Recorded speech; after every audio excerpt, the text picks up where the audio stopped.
So, quick showcase of transponder panel from Winctrl working with Toliss 320 configured with SPAD. So one obvious difference between the Toliss panel and the Winctrl panel over here is that here we have a separate alt reporting switch,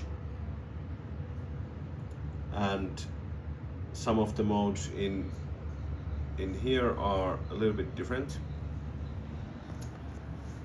So now what needs to happen is that every time I switch the alt reporting switch to off in the Winctrl panel, then the mode should always jump to that position over there, and then once alt reporting is turned back to on, then the switch should flip back to the position where it was before.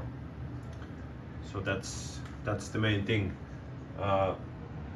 So let me just operate this one, and like said, there's no alt reporting over here, so we need to use this. So now if I flip alt reporting to off, this one goes to off, and then I turn it back on, it goes to TARA. If I start from TA only position with the transponder and then flip alt reporting to off, it goes to off, and then when I flip it back on, it goes to TA only.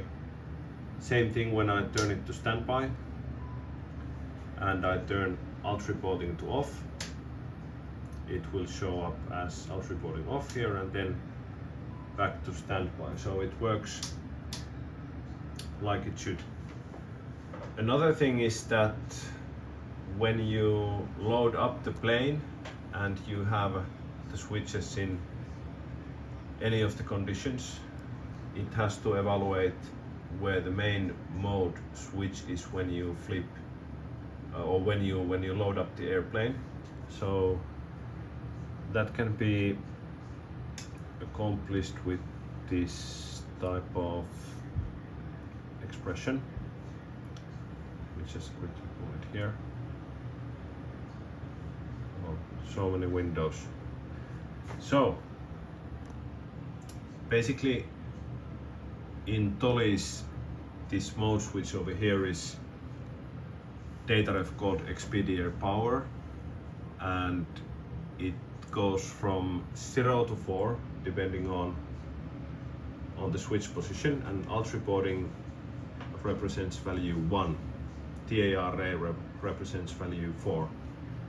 So this is when the flight gets loaded. If I have now alt reporting on, and if I have forgotten the mode selector to TARA, this one should return number 4 to the validation. So it will load it up where it's at. And then if I have left the alt reporting switch to off, which I just turned it off, and then if I check that, it will return number 1. So it will also then turn this switch over there. Obviously it cannot physically move this switch anywhere from where it's at when I load the plane, but it will follow this alt reporting logic. Same way if I have it on TARA and if I on TA only, and if I switch alt reporting back to on, so this one should mean that it will initialize this TA only selection here, because alt reporting is turned back to on, and that represents value 3. So let's try that. And equally for all the positions, if I have alt reporting on, which is the normal position, and then turn TCAS to standby, that's value 0 in the data ref. If I now validate this one, it returns 0. So it works with all the combinations. So the great thing about SPAD is that even when you have a slightly different setup here in the panel of the simulated airplane, and then you have now, like here we have a separated switch, but we can use some logic so that the combination of these two will always be represented correctly in the aircraft panel itself. Right, that's all.